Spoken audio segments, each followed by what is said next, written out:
नमस्कार दोस्तों।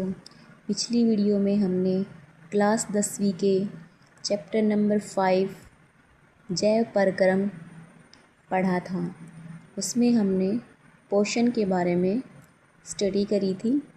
तो आज हम श्वसन तंत्र के बारे में पढ़ते हैं।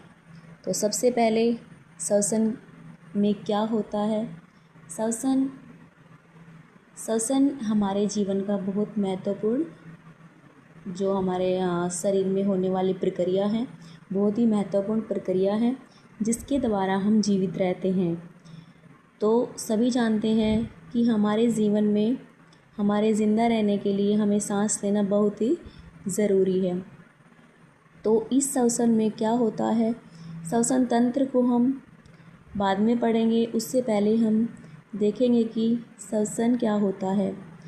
श्वसन में क्या किया जाता है, O2 यानी कि जो ऑक्सीजन होती है उसको ग्रहण किया जाता है तथा CO2 जो हमारे अंदर से जो वेस्ट होता है उसका त्याग किया जाता है। तो जिस प्रक्रिया में जो ऑक्सीजन होती है, O2 होती है, उसका ग्रहण और CO2 कार्बन डाइऑक्साइड का त्याग होता है, वो एक रासायनिक प्रक्रिया के माध्यम से होता है जिसे हम क्या कहते हैं, जैव रासायनिक प्रक्रिया। तो इसमें क्या होता है, ग्लूकोज का ऑक्सीकरण होता है। तो देखिए श्वसन तंत्र क्या होता है, मतलब मेनली हम नॉर्मली बोल सकते हैं कि श्वसन तंत्र श्वसन में जिन ऑक्सीजन और O2 का ग्रहण और CO2 का त्याग होने में जिन जिन अंगों का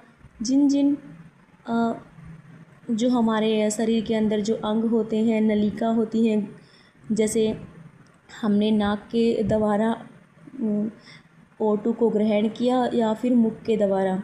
जैसे हम सोते हैं जैसे हम नॉर्मली नाक से मुख से सांस लेते हैं और फिर हमारे ग्रसनी में फिर वो कंठ तक पहुंचती है, फिर हमारे श्वसन नली और फिर हमारे फेफड़ों तक पहुंचती है। तो इन सभी अंगों का इसमें यूज़ होता है। तो इन सभी अंगों का जो तंत्र होता है उसे श्वसन तंत्र कहते हैं। तो ये सब हम इस श्वसन तंत्र की जो डेफिनेशन होती है मेनली क्या होती है, चलिए हम देखते हैं। तो श्वसन एक जैव रासायनिक अभिक्रिया होती है जिसमें विशेष मानव अंग वातावरण से क्या करते हैं, O2 यानी कि ऑक्सीजन को ग्रहण करके उसे कोशिकाओं तक पहुंचाते हैं। अतः श्वसन वह प्रक्रिया है जिसमें कार्बनिक यौगिकों का ऑक्सीकरण होता है तथा इसमें CO2 भी शामिल होती है, यानी कि कार्बन डाइऑक्साइड भी होती है, जो हमारे शरीर के लिए क्या है, अनुपयोगी है, जो हमारे शरीर के लिए वेस्ट है, उपयोगी नहीं है। तो इस प्रक्रिया में CO2 को शरीर से बाहर निकाला जाता है और CO2 को शरीर से बाहर निकालने की प्रक्रिया श्वसनांगों के द्वारा होती है तथा इन श्वसन अंगों का संपूर्ण जो श्वसन तंत्र कहलाता है। तो श्वसन होता है वो कितने प्रकार का होता है, वो 2 टाइप्स का होता है, वायवी और अवायवी। वायवी क्या होता है, नाम से पता लग रहा है, जिसमें वायु यानी कि ऑक्सीजन की उपस्थिति होती है तथा अवायवी विदाउट O2 यानी कि इसमें O2 का यूज़ नहीं होता। हम एक छोटे से डायग्राम के थ्रू समझेंगे कि इसमें कौन कौन से श्वसनांग प्रयोग किए जाते हैं, यूज़ होते हैं। तो देखिए ऊपर ही हमारा हम नाक से और मुख से दोनों से सांस ले सकते हैं।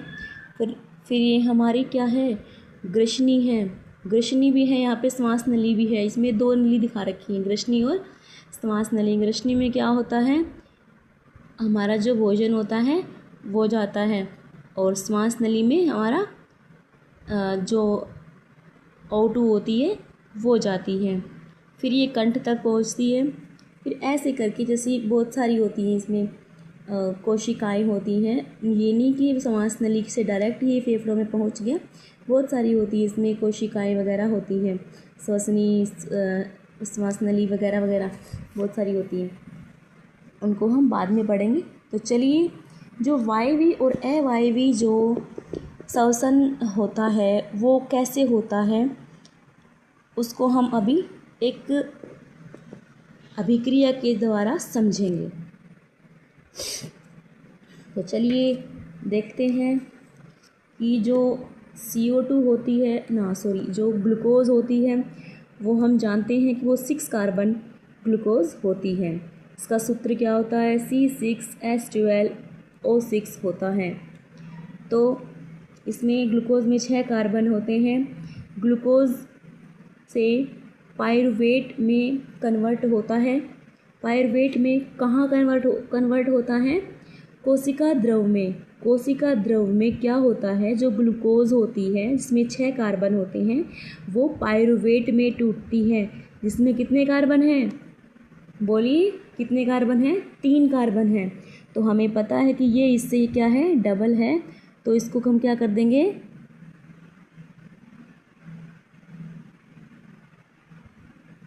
2 से गुना कर देंगे, तो 3 दूना 6, यानी कि बैलेंसिंग हो गई। तो ये ग्लूकोज कोशिका द्रव में पायरुवेट में टूटेगा। और फिर नेक्स्ट चल के क्या होता है? अगला स्टेप क्या है? ये इसमें 3 स्टेप्स होते हैं। इसमें presence of O2, absence of O2, यानी कि वायवी और अवायवी। अवायवी देखते हैं कि पहले क्या होगा? यीस्ट में होता है O2 की अनुपस्थिति होती है। इसमें क्या बनता है? इथेनॉल, यानी कि एथिक अल्कोहल बनता है। और प्लस में क्या निकलती है? CO2 निकलती है। और प्लस में ऊर्जा यानी कि एनर्जी रिलीज़ होती है। ये एक इम्पोर्टेंट अभिक्रिया है, आपको ये याद करना बहुत ही ज़रूरी है। ये पेपर में बहुत बार पूछा गया है।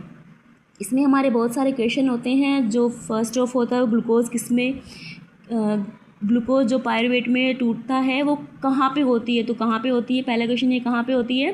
कोशिका द्रव में होती है। और जो ग्लूकोज है वो 6 कार्बन है, तो वो पायरुवेट जो है वो कितने कार्बन है? 3 कार्बन है। इसमें बहुत सारे क्वेश्चन छोटे छोटे इसमें क्या होते हैं? पुटअप होते हैं। तो नेक्स्ट स्टेप क्या है? इसमें क्या बन गया? यीस्ट में क्या हुआ? इथेनॉल और CO2 प्लस में ऊर्जा एनर्जी रिलीज़ होगी। और नेक्स्ट क्या है? नेक्स्ट में क्या होगा? ये भी क्या है? O2 की एब्सेंस में। ये 3 टाइप से है। ये भी O2 की एब्सेंस में, अनुपस्थिति ऑफ ऑक्सीजन। ये कहाँ होती है? पेशी कोशिका में होती है। इससे क्या बनता है? लैक्टिक अम्ल बनता है। जो जैसे कि हम चलते चलते थक जाते हैं तो क्या होता है? जो लोग ज़्यादा दौड़ते हैं तो उनमें क्या होता है? ये लैक्टिक अम्ल पाया जाता है। और लैक्टिक अम्ल प्लस में ऊर्जा। और जो थर्ड हमारी जो अभिक्रिया है वो कहाँ होती है? माइटोकॉन्ड्रिया में होती है।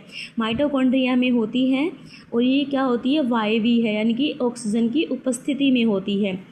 ठीक है। और इसमें क्या क्या रिलीजिंग होता है? क्या होता है? CO2 कार्बन डाइऑक्साइड होती है। और H2O प्लस में ऊर्जा। तो ये पहला ऐसी अभिक्रिया है इन तीनों में जिसमें H2O का रिलीज़ हुआ है, यानी कि जिसमें जल का रिलीजिंग हुआ है। बाकी की जो 2 अभिक्रिया हैं उनमें ऑक्सीजन का रिलीजिंग नहीं हुआ है। ठीक है। तो ये थी हमारी जैव प्रक्रम में श्वसन की जो प्रक्रिया होती है वो। उम्मीद करती हूँ कि आपको समझ आया होगा। तो अगर समझ में आया हो तो चैनल को सब्सक्राइब करें, लाइक और कमेंट करना बिल्कुल मत भूलना।